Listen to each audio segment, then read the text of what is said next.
All statements and opinions expressed by guests of the Adult in the Room podcast are strictly their own and do not necessarily reflect the beliefs or opinions of the host, producers, or advertisers. All interviews are presented in their most complete possible form in the interests of free speech. No statements should be interpreted as financial, legal, or medical advice. Listener and viewer discretion are strongly advised.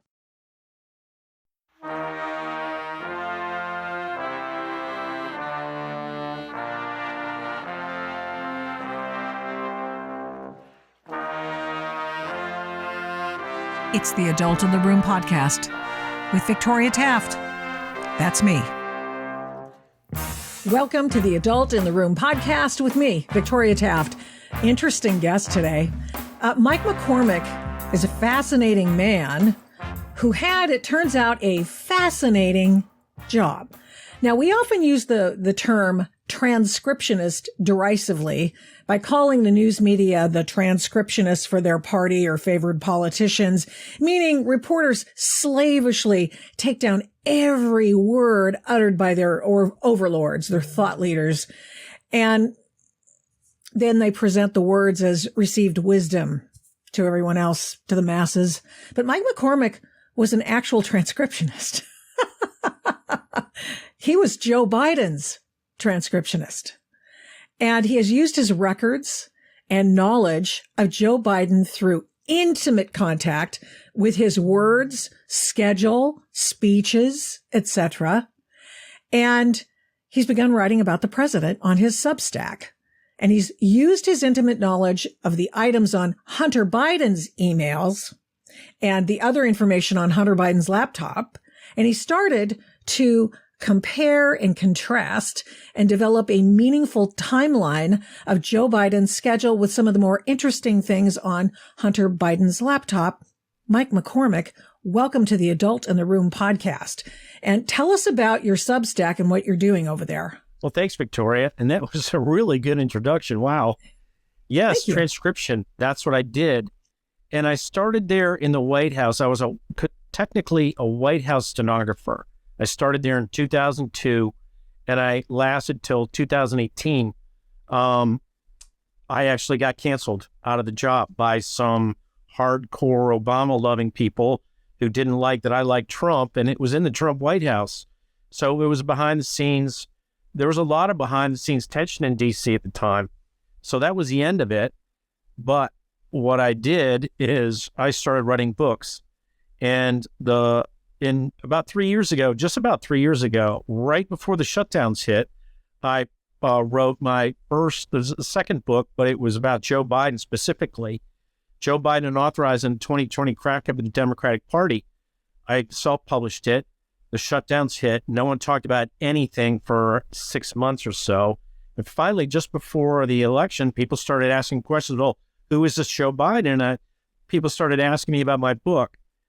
After that election and realizing what had really happened and how ugly the whole process was, I started writing this Substack. And a year and a half ago in November, or actually in September 2021, Garrett Ziegler of Marco Polo gave me the Hunter Biden laptop. He said, look, you know a lot about what happened with Joe Biden.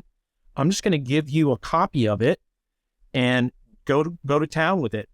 So I started a Substack. And what I found lately is pretty significant. And to get back to your, what does this transcriptionist do in the White House? Basically, we were in between the press and senior administration officials, president, vice president, whenever they talked to the press. We weren't in the room for like important meetings about national security or anything like that. Only if the press was present were we present. But that meant that we traveled with them when the press traveled with them. So I traveled in Air Force Two with Joe Biden, China, Russia, Ukraine. I traveled in Air Force One with Barack Obama. I also traveled in Air Force One with, I went to Mar-a-Lago with President Trump once, one trip. And I traveled a lot on Air Force One and Air Force Two in the Bush years. So I've been around. I know the press. I know the system. I've seen how badly degraded it's gotten in Washington. It's obscene what they've turned journalism into. And so I started writing the Substack to fill in that gap. What you hear from the press is absolutely the wrong thing than what I heard standing there in the room with them. Let me ask you one thing.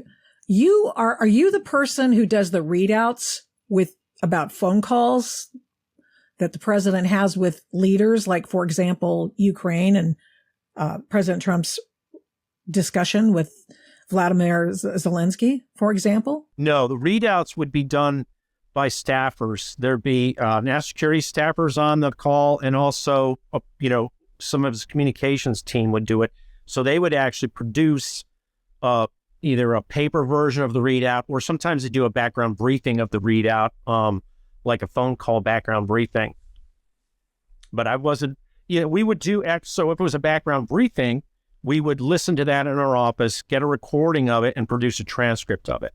But we didn't do the readouts. We didn't I never heard Joe Biden talking to President Zelensky or President Poroshenko or any of those people. Mm-hmm. Your Substack, Midnight in the Laptop of Good and Evil, play on the book of the same name, movie of the same or similar name. Why'd you choose that name? Well, I was looking in the laptop when I first got it. First of all, it's evil.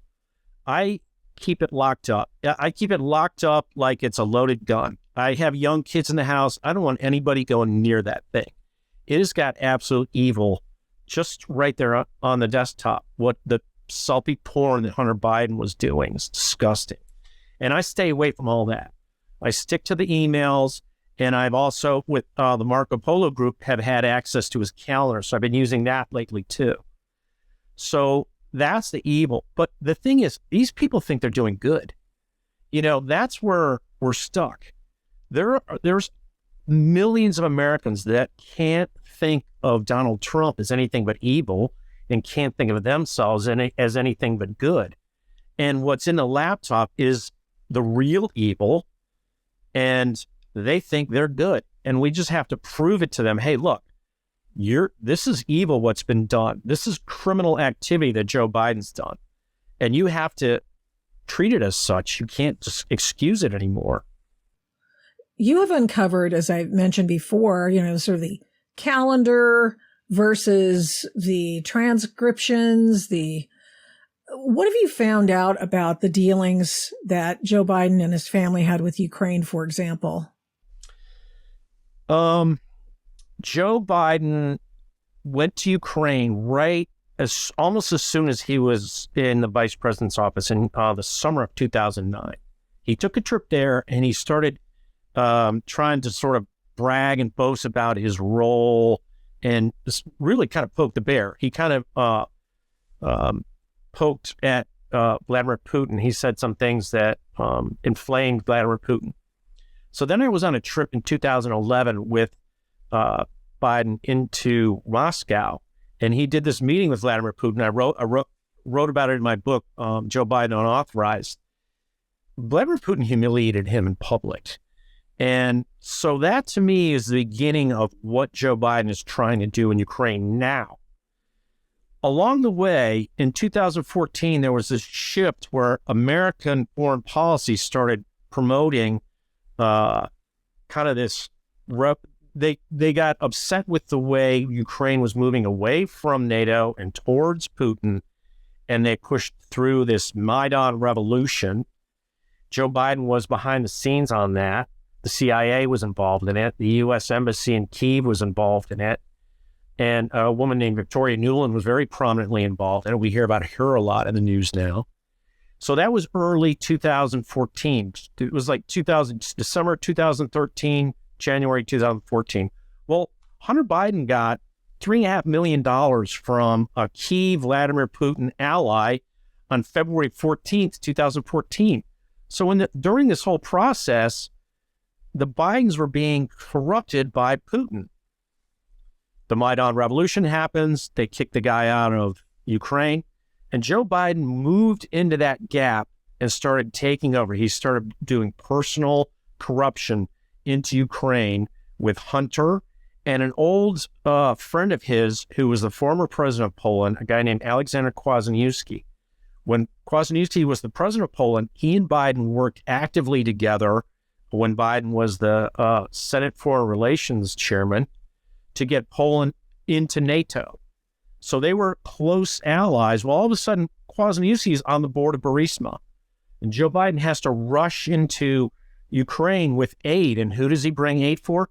Burisma. And who winds up on the board of Burisma? Hunter. And it's all connected. And you talk about the calendar, for example, on one of your more recent posts on your Substack. You talk about how days and days before Joe Biden met with his son, both of his sons, went to Maisie's basketball game and did all kinds of things, just typical things, met with the president and that sort of thing. And yet 3 days after Hunter Biden was named to the Burisma board, it was 3 days before, 3 days after, he goes to Ukraine to sort of lock down a few things for the United States and or himself. Tell us about that, if you would. Yes, exactly. So the timeline actually starts with a trip in late March, early April that Hunter Biden took to Lake Como, Italy, Lake Como, C-O-M-O. He meets with Burisma guys there, and he comes back and has a meeting in the Naval Observatory with his dad and his dad's team on April 8th, 2014 in the morning. There's emails about, I've got to be in this meeting. It's going to go long. It's on his schedule. There's also on April 12th, 2014. So that meeting is on a Wednesday. On April 12th, the night before April 12th is a Saturday. On the Friday night, early in the evening, he gets an email from his daughter's basketball team saying, hey, we're having our tournament. Here's our tournament schedule that's going to be tomorrow in Wilmington. The tournament place that they're playing is 6 miles from Joe Biden's house. He loves his granddaughter. There is no way his granddaughter is playing basketball in Wilmington and Joe Biden is not there. So I started asking around. Well, I asked the basketball team, was he there? I never heard back. Was Joe Biden there? Was Hunter there? Was Maisie there? I never heard back from the team. And I asked over a matter of months. Then I asked the Secret Service, hey, do you have records? No comment. We don't comment on our protectees like that. Well, this was 6 years ago. Yeah, right? This is like 7 years ago. But what happened was the morning of the Sunday, April 13th, there are records that the Secret Service has provided Senate investigators that they took Hunter Biden and his brother Beau to Baltimore Washington Airport for a trip to Houston for a cancer checkup for Beau. Well, where did they pick him up from? So there's this mystery that the Secret Service could solve. They don't want to. What happened on the night of Saturday, April 12th, 2014, is Hunter Biden writes out basically a strategy email that went to his friend Devin Archer. Well, was he writing that in Joe's house when he was staying there? Is that where they stayed when they went to Wilmington? Did he talk to Joe during the basketball game that day and get all this information? There's some speculation that some of what's in that email looks like it came from other documents, maybe the classified documents that have since been found in Joe's garage at that residence. Possibly, but also Hunter Biden had access to people he could just crib notes from, because I've heard you say this and Miranda Devine has said this about this particular note, and that is that his letter. This is unlike anything else on Hunter Biden's laptop. It's not even his voice. It's not his writing. Most things are written by a person who is not, it doesn't sound very educated, is my understanding. But this one sounds like somebody just, rattled off all these points like nobody's business. And they certainly know what they're talking about with respect to Ukraine, right? So what was your thought about that? Well, exactly. And, this email that he sends to Devin Archer has 22 points. Probably the first 18 or 16 or so are basically looks like it was written by a foreign policy wonk, not Hunter Biden. I did a search. He uses the word imprudent in that email. Sent from his laptop to his friend, he uses the word imprudent. That's the only time that word imprudent shows up in his laptop the entire time from Hunter. There's other versions of it from like foreign policy people or magazines that are sort of notated in his laptop, but there's only 8 times that the word imprudent pops up in his laptop. And that's the only time it comes from him. I searched the word imprudent in the Obama WhiteHouse.gov archive. So that's all the transcripts that we did in the Obama years. It's like 8 times. And it was never used by Obama or Biden. It was used by like policy wonk kind of people or reporters. So it's not a word that anyone would use. Why is it in that email? It's foreign to him. It's a perfectly good word. It's just not one that they would regularly use. They would just say dumb. That's what I would say, right? And so that's part of it. There was a key Biden operative named Ted Kaufman was in Ukraine at that point in time. He was looking into election interference and trying to help with the, legalize the election for the Ukrainians. And so he used abbreviations that turn up in this email. He calls the Russians capital R, small u. He calls the Ukrainians U, capital U, small k. And that turns up in this email. So he could have sent something to Hunter, and he does. They do have an email interaction the very next day, the Sunday, the 13th. They have sort of back and forth. But because he did like a video presentation, and Hunter said, "Hey, can you tell me what's going on in Ukraine with the election?" And he said, so he gave his own sort of version of that. This guy Ted Kaufman. So that would have been part of this discussion they had at the Naval Observatory. This guy was a key operative. He's in Ukraine. That's what they're talking about. And then they have this sort of meeting over the weekend, and we're just trying to nail down the details. So I've actually put and so then you want to go to this a week later, April 21st is when Biden goes to Ukraine. He makes a speech. So that's April 12th is a Saturday. The following Monday is Easter Monday. 10 days later, the following Monday is Easter Monday. Biden goes to Ukraine. I'm on the plane with him. Well, a lot of the business that they were talking about that Burisma did was fracking. They were a fracking company. They had huge fracking operations in what is now being fought over by the Russians, the Donbass. And it was one of the few fracking areas that Europeans could tap into because the rest of Europe said, we're not doing any fracking. It's bad for the environment. Ukraine was like, yeah, we'll do fracking. And Burisma were the guys. So and Joe Biden was championing this. And he knew this. For Burisma. He knew this because his son was on the board. He knew this because his best friend Kwasniewski was on the board. He'd been hearing about this for months. He gets on the plane. We're flying into Ukraine with a relief package with financial support for their fight against Russia. Well, the support includes energy support, energy funding. So his spokesman at the time was Jake Sullivan. Jake Sullivan comes walking to the back of the plane. I'm standing right next to him. And speaking as a senior administration official, he gives this briefing to the press. My job is to sit there and record it. Well, in the briefing, one of the press asks, so what's this energy package? And he goes, we're going to be giving them a lot of help with their non-traditional gas reserves. They have a lot of, that's fracking. He's trying to be clever and get around saying fracking, but that's what he was talking about. And that's Burisma. As they're flying in, no one on that plane knows that Hunter Biden was then on the board of Burisma. He was named to the board of Burisma. He signed the papers the 18th of April.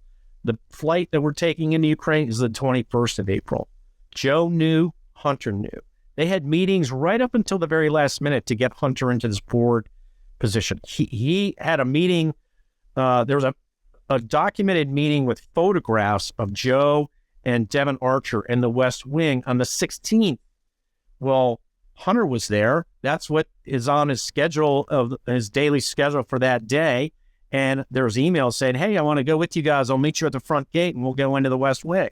That's what he says in his emails. So he was there.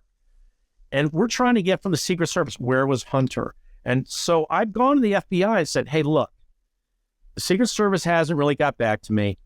I'm a witness because in the transcript I prepared of this briefing that Jake Sullivan gave, He's a senior administration official. Well, I said, I'm a witness. It was Jake Sullivan. He had just talked to Joe Biden. He's speaking for Joe Biden on Joe Biden's plane. Joe Biden is He's in control of the plane. This is Joe Biden's message. Jake Sullivan is committing malfeasance in office. He's in the conspiracy with Joe Biden. They're going over to enrich their family members, themselves and their family members, with American energy assistance. This is corruption. You have to investigate it. That was it was 2 weeks ago. I haven't heard back. Now, explain to people how ironic this is, because in the first few days of Joe's first day of Joe's term of office as the president, he ended American fracking, essentially. Right. Yeah. And the thing was, that hurt. The Democratic Party was anti-American fracking. And Joe Biden was a big part of that. That's, their green messaging and all that stuff. But now they're panicking because they need the fracking. They need the natural gas to be in liquefied natural gas form to go over to Ukraine because they bombed the pipeline from Russia. So now Europe doesn't have any natural gas, and the only place to get it now is fracking. It's bizarre that, I talk about this meeting in Moscow where Biden got humiliated by Putin. It's almost like a personal animosity between these two guys is leading to this global situation of all this terrible war and destruction and death in Ukraine, but also this horrific economic uncertainty in Europe. He's ruining our economy too. But now go back, if you would, and explain to me why. Is there any other way to read this slight from Putin and how it may have transmogrified into a war? Joe Biden coming to Ukraine's aid in such a huge way, billions and billions and billions of dollars for Ukraine, ultimately fighting a proxy war, United States fighting a proxy war in Ukraine. Do you really think part of it was just a slight from Putin? You really do, don't you? There's a lot more to it. So the part of Ukraine that Putin is about to take over is where Burisma was. And, when a year ago, I think they evacuated the U.S. Embassy out of Kyiv. It doesn't seem like Kyiv is taking a terrible amount of destruction or threat, but they got rid of a lot of evidence. And Burisma is no longer an active concern in eastern Ukraine. It was during when Hunter was on the board. They had this sort of arrangement with the local militias to be able to do their fracking operations there without interruption. So that are we talking Donbass or are we talking in? You're talking Kyiv? In the Donbass. Okay. And Crimea. They had some in Crimea. And so is it a personal vendetta almost? It's almost like that. Biden goes back years and years on anti-Russian stuff. He goes back before Putin. So he just thinks he's the know-it-all guy, and that's what kind of Putin played when he humiliated him. He said, you've been around a long time, and then he humiliated him when he couldn't stop talking about how long he'd been around. Well, Robert Gates said that, of course, Joe Biden never made a decent decision on foreign policy in 40 years. He'd known him. So, of course, now Joe Biden's been around for 50 years and still making bad calls. But what did Putin do to him? I mean, how bad was the slight? It wasn't, well, this is the part of it that's strange. At the time, Joe Biden and Barack Obama were bragging about this great reset. And, they allowed Vladimir Putin, the big thing that he wanted Russia to be able to be part of the World Trade Organization. And they had to change a law back here in America. And they did that. It was the Vanik law. It's an old Cold War law. And anyway, so they got all that done. They were bragging about it in 2012. We've got this great relationship with Russia, Yeah, you're right. All the whole reset, Hillary's big button. Mitt Romney doesn't know what he's talking about. We're great. And then, boom, in 2014, they went into NATO, they pushed NATO through into Ukraine. And so Putin was like, hey, I'm done with these guys. And so they started this little proxy war. So here's one thing one of the Substacks I wrote. We were on the plane going I went to Ukraine with Joe 3 times. The first time was this April trip where Sullivan came back. The second time was later that year in November. We went into Ukraine. And I remember being on the plane, and they made this rule. If Joe Biden comes back and talks to anybody in the press, it's off the record. So that was good for me. I didn't have to record anything. I didn't have to be worried about him saying something. It was all off the record.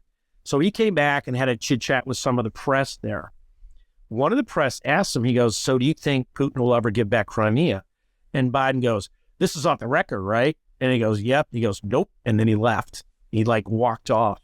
And you always know Joe Biden is telling the truth when he says a one-word answer and leaves. And that's what he did. So he knew then that Crimea was never going back to Ukraine. He knows it now.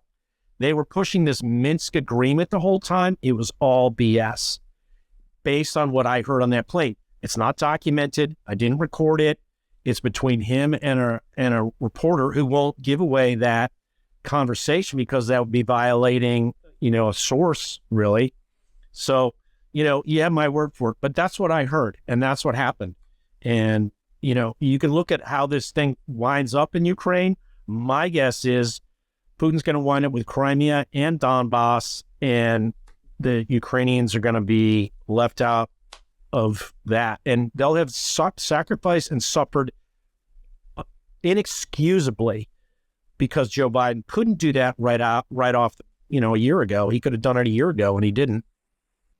Can we go back for just a minute on the letter that Hunter Biden got a hold of with the talking points for Burisma to take with him to, I presume, Lake Como, to the big board, the big meeting, the confab. So he'd sound like, or he was going to meet with some money people to perhaps invest. I can't recall what the circumstances were, but he's got this letter. It sounds like someone else has written it. No, this someone is different. Who's inside. Okay. Lake Como was a week before that. He got information from Burisma in Lake Como that he put into that 22-point letter the week later. That was the night of the basketball tournament, I believe. So let me ask you this. Was he cleared for that additional information provided by the Biden aide or the person who was their point person in Ukraine? Was he cleared that, national security wise? Kaufman at the time was an ex-senator. I don't think he would have had a security clearance as a senator. I don't know if what he was passing on to Hunter was classified. Joe might have had classified documents that he gave to Hunter, and that may be what they found in the garage at his house a couple weeks ago. And that may play into, well, we have this strange document that looks like what Hunter was talking about, but where was Hunter? Well, now we think Hunter was there and the Secret Service won't confirm it.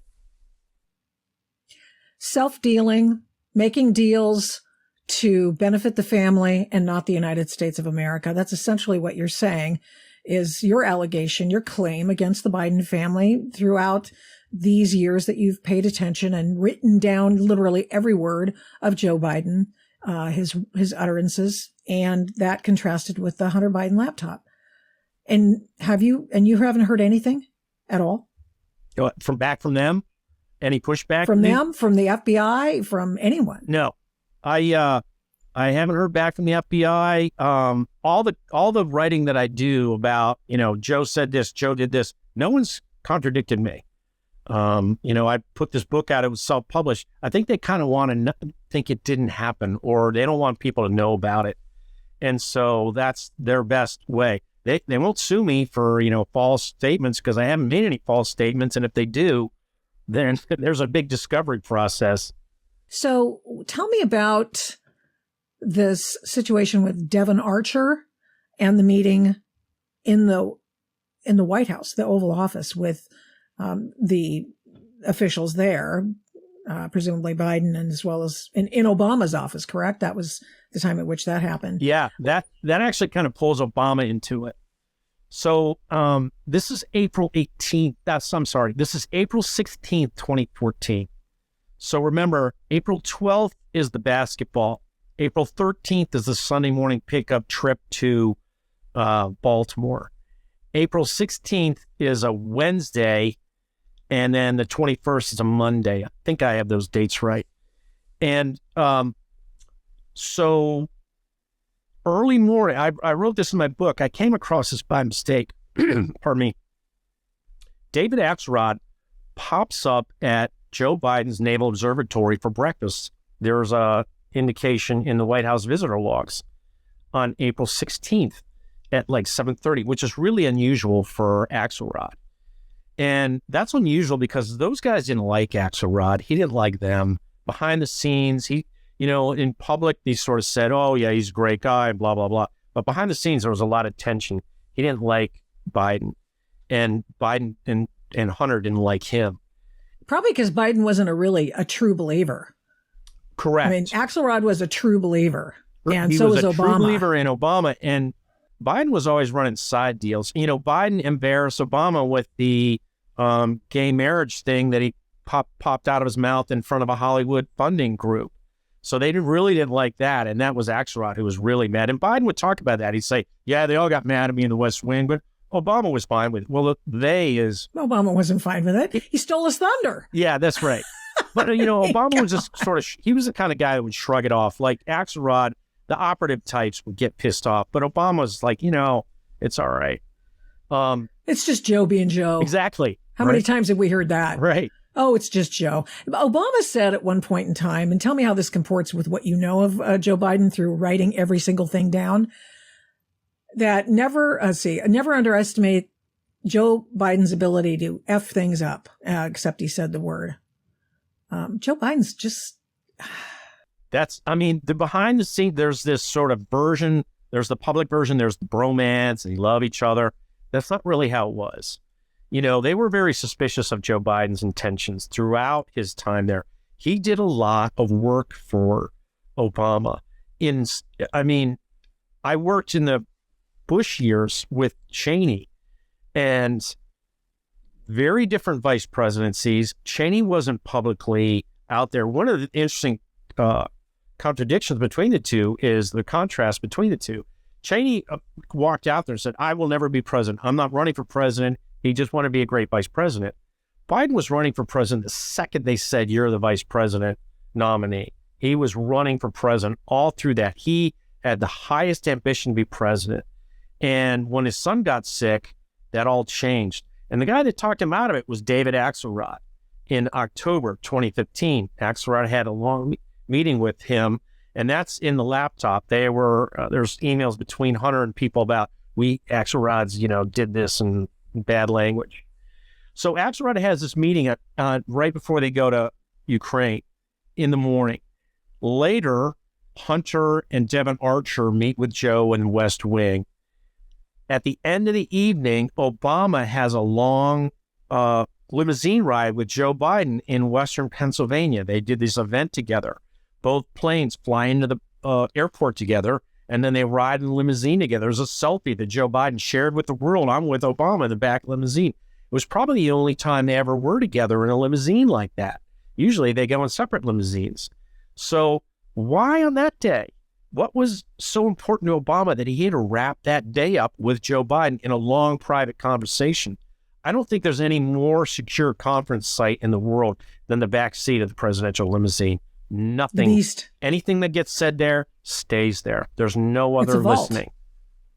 It's a vault. Right. So, and Obama, of course, is the one who tasked Biden with the Ukraine portfolio. I don't know if he asked for it, if Biden asked for it, but Obama consented to giving Joe Biden the oversight of Ukraine. And what do you know of that? Well, it was funny because I put that in my book, and they asked Jake Sullivan that on the plane. They're like, hey, whose idea was this? And Jake Sullivan answers, he goes, well, it was kind of a joint idea. It kind of came out between the two of them. But I think it was, I don't know how involved in the I guess they call it the color revolution that the CIA was pushing through into Ukraine at the time, this Maidan thing, how involved in that Obama and Biden were. My impression was always that that Biden just sort of inserted himself into the process and then capitalized on it with all this money making with Burisma. But there might have been a lot more of a sort of a policy side of it that Obama wanted to have done, and he had Joe as his pick. Kerry was going back and forth then, and then all of a sudden it became Joe Biden. And I think, this is Joe Biden's ambition, and he wanted to step in front of Hillary Clinton's opportunity to be president. So he was pretty aggressive then, putting himself in front of the camera. That's why this background briefing on Air Force Two by Jake Sullivan was actually still visible on the ObamaWhiteHouse.gov, because everything that Joe Biden said back then, he wanted publicized, he wanted put on the website. Usually background briefings don't make it there. They sort of they're there for the people there. The reporters make their notes out of it, and then that's where it stops. But Joe Biden wanted all this sort of attention, and he wanted this press presence around him. Was Joe Biden the hardest person you've ever had to transcribe? Oh, yeah. What a mess. There would be yeah. Oh, go ahead. Oh, no, I want to hear what you have to say, but I just hopped in just to comment. Now that I've already hopped in, I might as well just say it. I mean, does he ever finish a sentence?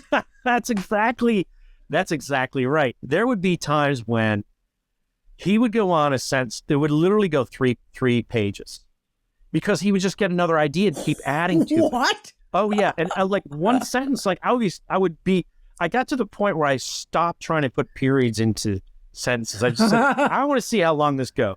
Literally 3 pages. It was like a 10-minute sentence, because he would just keep adding to it and adding. And then on top of it, he'd be in the middle of one sentence and then add on to it. Oh, then Joe did this, and then Bo was there, and then my dad says this. And, it just goes and goes and goes. And so it was bizarre that's not the Joe Biden we see now, right? He used to talk off the cuff. He used to talk without notes. He made a big deal of, he'd walk out with a speech. I got these notes from my speechwriters, and I'm throwing them away. And then he'd just go off the cuff for 45 minutes. And, Obama would basically read his speeches, which for transcriptionists is fantastic. They would give us the speeches ahead of time. We would get the speech, put it in a transcription form, go back over it, and be done with it in like half an hour, because all he did was change 2 or 3 words. Whereas Joe Biden was redo every speech verbatim, what he says, and some of the stuff he says over and over was just, I know all about his Aunt Gert, who made great rice pudding, all this stuff, right? I mean, over and over. I can't listen to his speeches now because I've heard them all. He keeps repeating himself. If you've heard a speech now, you've heard it, 10 years ago. It was probably basically the same speech. The tells that he gives when he's not telling the truth, what are they? Well, I always notice that he has developed a technique for, if he's in a situation and he makes a really big, significant story out of it, but there's only 2 people in the room, him and somebody else. Usually somebody else is either dead or untrustworthy. Like he has a story about him and Putin in the room together. Nobody else was there. And I looked into Putin's eyes and told him he had no soul. Well, Putin doesn't remember it officially. And who in America would believe Putin over Biden? So all the American press said, oh, that's great. You did that. Wow, you're so cool. So that's the kind of thing he does. He does that a lot with his old Senate pals who were segregationists. He would be in the room with these guys and they'd say something amazing about how, civil rights changed my soul. Well, there was only 2 people in the conversation, and the guy who said is now dead. So did it really happen? Do we really believe that? One of the big tells that really got me was when Jill Biden's ex-husband wrote a book saying, hey, we worked on Joe Biden's campaign in 1972. We knew him. And I was like, well, that's not what Joe Biden said. Joe Biden always had this sort of story about how he saw these posters in an airport and in this beautiful woman, and he had a date with her, and she turned him down 5 times, he proposed to her 5 times before she said yes, but that's directly opposite from what her ex-husband said. Very significant. When he says he's not joking, is that another way of saying, I'm just making this up? Right. Not a joke. Yeah, not a joke. Not a joke. Yeah.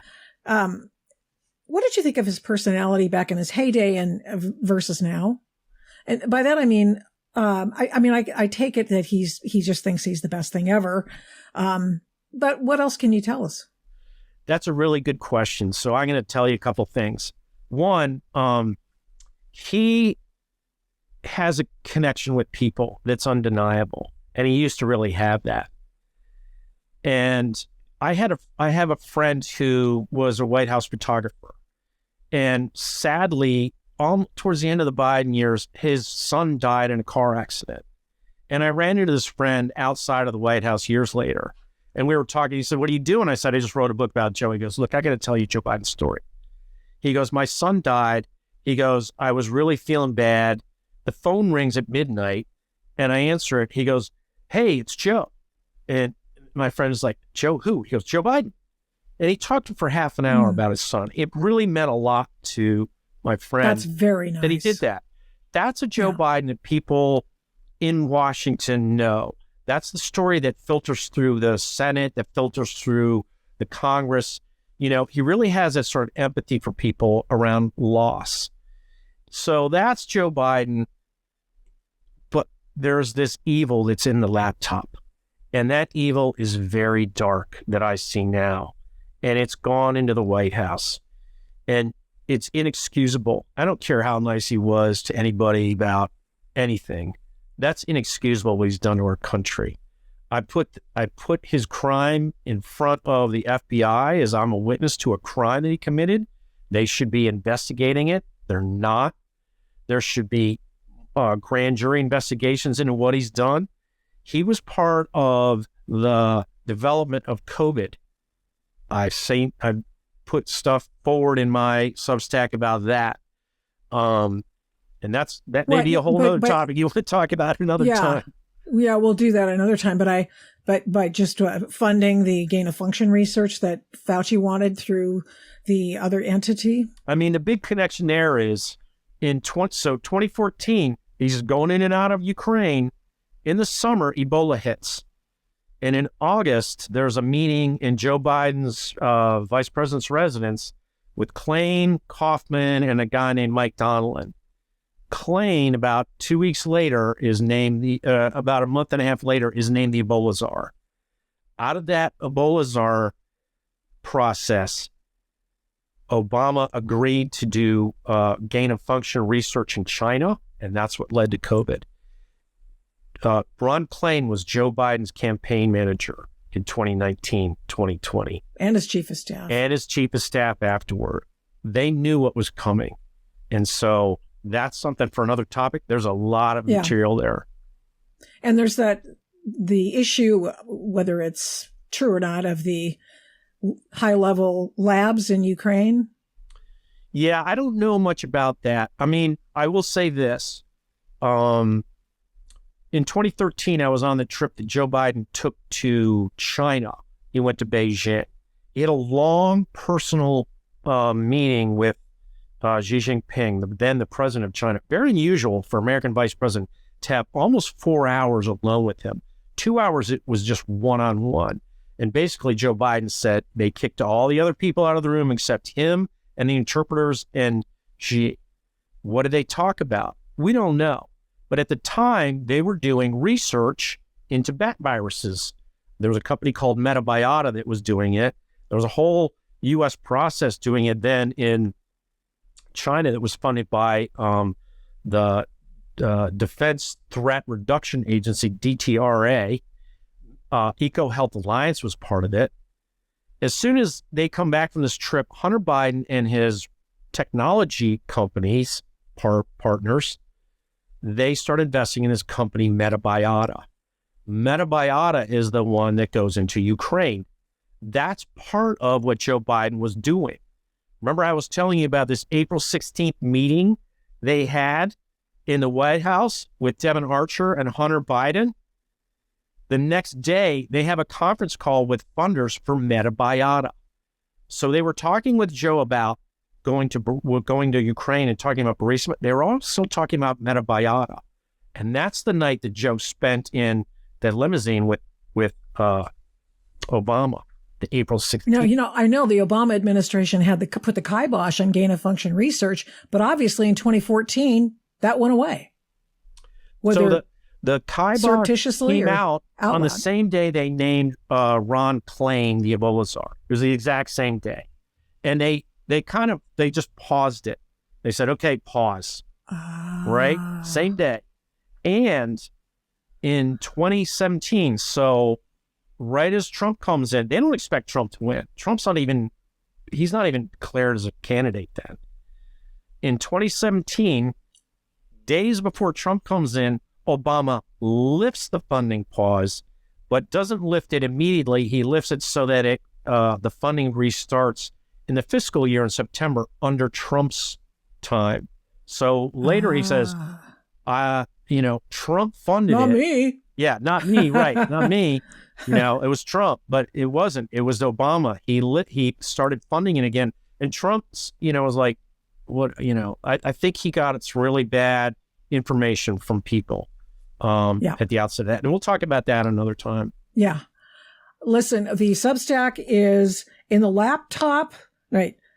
Midnight in the laptop of good and evil. And Mike McCormick is its author. Thank you so much for these revelations.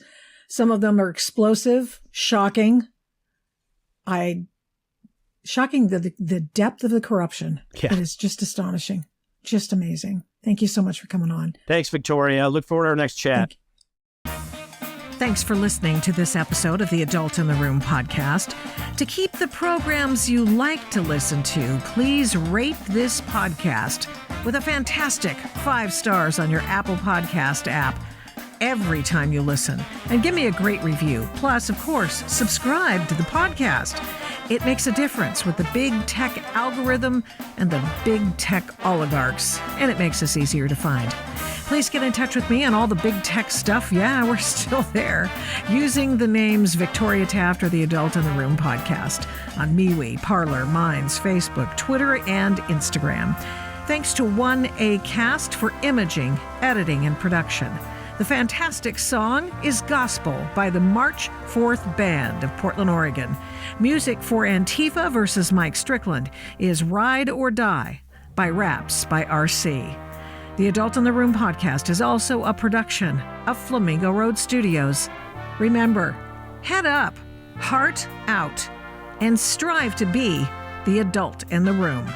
Till next time, mischief managed.